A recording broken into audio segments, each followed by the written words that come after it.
Hi viewers, আশা করি সবাই ভালো আছেন। তো আজকে মূলত যে বিষয়টা নিয়ে আলোচনা করব সেটা হচ্ছে আপনি বাইক যখন রাইড করবেন, যখন হাই স্পিড থাকবে বাইকে, তখন আপনি বাইকটাকে কিভাবে কন্ট্রোল করবেন।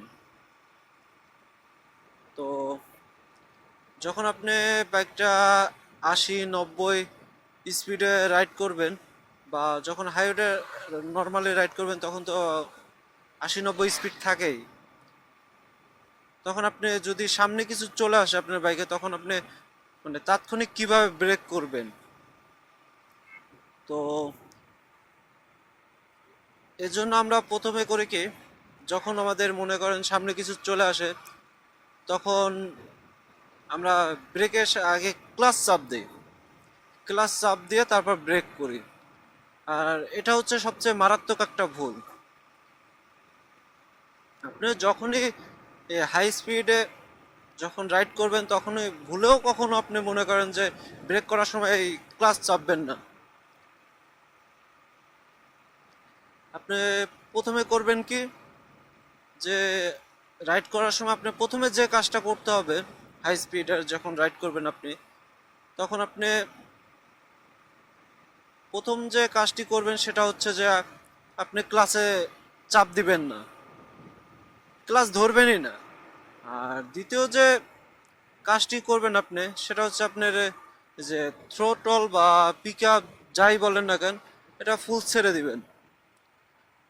মানে আমি দেখাইলাম আর কি, আপনি একেবারে ছেড়ে দিবেন না, এই ছেড়ে দিলেন, তো ছেড়ে দিবেন।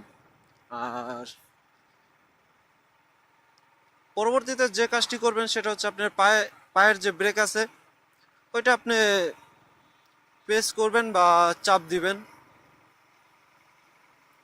তারপরে আপনি মনে করেন যে যে সামনের আপনার ফ্রন্ট ব্রেক আছে ওইটা চাপ দিবেন, তাহলে আপনার বাইক সুন্দরভাবে একবারে কন্ট্রোল হয়ে যাবে।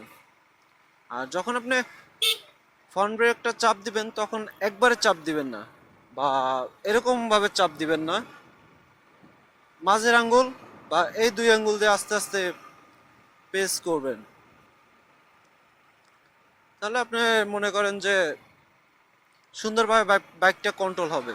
আর যখন আপনি এভাবে সামনের ব্রেকটা চাপ দিবেন তখন মনে করেন আপনার সামনের যে হাইড্রোলিক আছে ওইটা আপনার লক হয়ে যাবে, আর ওইখানে মারাত্মক একটা দুর্ঘটনা হইতে পারে, আর আপনি পড়বেনই যখন হাইড্রোলিক আপনার লক হয়ে যাবে। তো আমি আপনাদের একটু প্র্যাকটিক্যালি দেখাবো।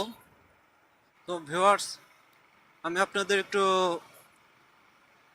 প্র্যাকটিক্যাল ভাবে দেখাইতে চাইতেছি। দেখেন, এখন আমার স্পিড আছে প্রায় 60-এর কাছাকাছি, 70। আপনি ভুলেও কখনো ক্লাচ চাপ দিবেন না। আপনি করবেন কি, থ্রোটলটা বা পিক আপটা ছেড়ে দিবেন, পিছনের ব্রেক চাপ দিবেন, আর সামনের ব্রেকটা হালকা হালকা করে চাপ দিবেন। আপনার গাড়িটা সুন্দরভাবে কন্ট্রোল হয়ে আসবে। আর আর বন্ধ হওয়ার আগ মুহূর্তে আপনি মনে করেন যে ক্লাচটা চাপ দিবেন যেন বাইকটা বন্ধ না হয়। তো দেখি আরেকবার আমি চেষ্টা করে দেখি আপনাদের দেখাতে পারি কিনা। তো আমার মূলত এখন 60 আছে। আপনি থ্রোটল বা পিক আপটা ছেড়ে দিবেন, পায়ের ব্রেকটা চাপ দিবেন, আর সামনে ফ্রন্ট ব্রেকটা আস্তে আস্তে চাপ দিবেন। আর যখনই দেখবেন যে বাইকটা বন্ধ হয়ে যাবে তখন আপনি ক্লাচটা বন্ধ হওয়ার আগ মুহূর্তে আপনি ক্লাচটা চাপ দিবেন। আপনাদের আরো একবার বলি, আপনারা যখন বাইকটা হাই স্পিডে রাইড করবেন, যখন আপনি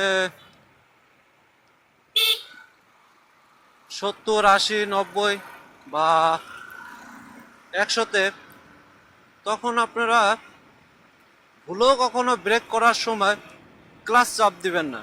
ক্লাচ তখনই চাপ দিবেন যখন মনে করেন যে আপনার ব্রেক করার পর ইঞ্জিন যাতে বন্ধ না হয় সেজন্য আর কি ক্লাচটা চাপ দিবেন।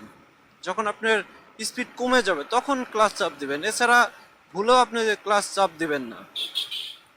কাকা ইন্ডিকেটর ছাড়াই ঢুকে গেছে, কেমনটা লাগে।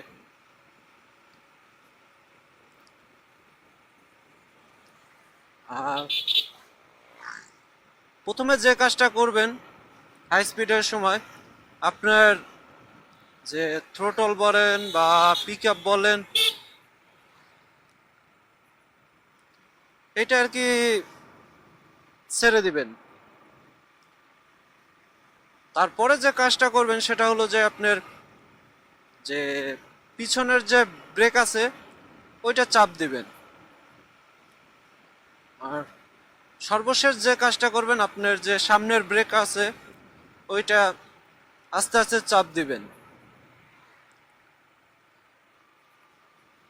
আপনার বাইক থামাতে মূলত সামনের ব্রেকটা বেশি ভূমিকা পালন করে, তো আস্তে আস্তে চাপ দিবেন, একবারে চাপ দিবেন না।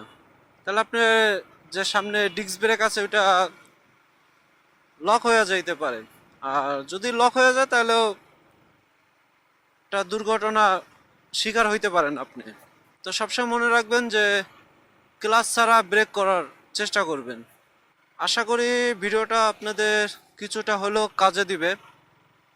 আর যদি আপনাদের একটু এই ভিডিওটা থেকে হেল্প হয় তাহলে অবশ্যই লাইক, কমেন্ট এবং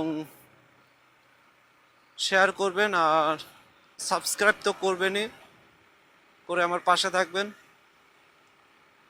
সবাই ভালো থাকবেন, সুস্থ থাকবেন। ধন্যবাদ সকলকে।